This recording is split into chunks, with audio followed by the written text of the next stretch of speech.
It's Handi Hacks with the Bionic Man.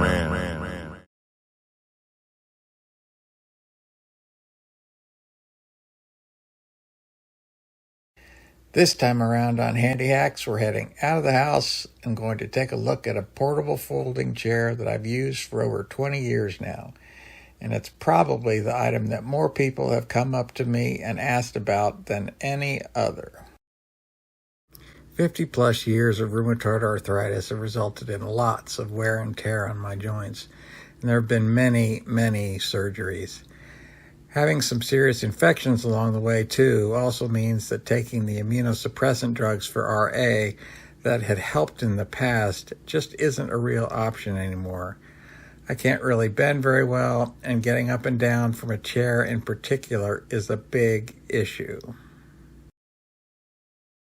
The typical height of a chair is about 18 to 20 inches, and I can plop down in one, but once I'm down, I'm pretty much stuck there until someone hoists me up. Seating away from home is potluck, and they're almost always too low for me to deal with by myself. Having a tall, portable folding chair has been a great tool for me to adapt to this challenge. My dad, who also had severe RA, was an amazing problem solver and adapted all kinds of things to help deal with his physical limitations. He provided my first introduction to taller, portable chairs. His ingenuity came in part out of necessity, given a limited income and 6 other mouths to feed. He used what was readily available and built this extended height folding chair by securing wooden dowel rods inside the chair legs to raise the seat. The first taller portable chair that I found was a Coleman camping chair, which I began using in the mid-90s. It was very light and portable, and I used it for many years. The horizontal tubing at the bottom on both sides was great to keep the chair from sinking too much in the sand when we went on vacation to the beach on Lake Michigan. It was also great for our son's sporting events after surgeries when I wanted to be able to watch on the sidelines. In 2005, we were planning a family vacation, and I came across a taller folding chair called the Slumberjack in a camping store. My flexibility had gotten worse, so having an even higher seat was great. While it was a bit heavier, it was significantly sturdier, and I've been using one ever since. I actually keep it in our van to have on hand and use it for doctor visits, restaurants, family events, etc. Typically now I also use my blue wedge cushion, mostly for a softer surface, and it also adds a bit more height too. The taut seat fabric can get a bit uncomfortable over a long period of time. So here is my Slumberjack chair. The steel frame makes it very strong, and it is powder coated to resist rust. Weight capacity is 325 pounds, and the thick fabric is really heavy duty. The arm padding is minimal, and the back support is adequate. The beauty of this chair is in its portability, height, and simple functionality.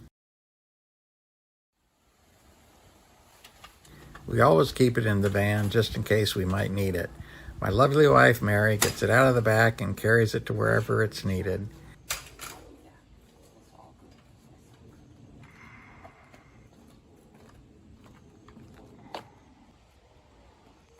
Setting it up is simple. Just pull the sides of the seat apart and push it down into place.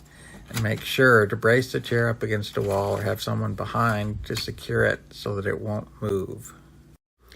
Once it's in place, I bring over my blue wedge cushion and place it on the seat with the thick end at the back. This will help later when getting up so that you're working with gravity rather than against it. Also, if you can place the chair on a bit of a downslope, that helps too. Then I ease myself down onto the seat. Here's a side-by-side view of the Slumberjack in a typical folding lawn chair. The big difference, of course, is the seat height and the heavy-duty X bracing of my chair. A 23-inch high seat versus about 16 inches is a huge advantage if you have trouble standing up.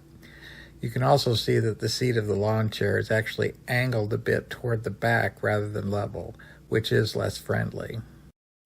When standing up, the higher seat and a little momentum make the job much easier. The push against the chair to become vertical means that securing the chair base is even more critical now, so it won't slip out from under me. Lastly, here's a little trick when folding up the chair. Place one foot on the chair base and simply pull up on the seat fabric. It takes much less force than trying to pull the seat itself together to collapse the chair.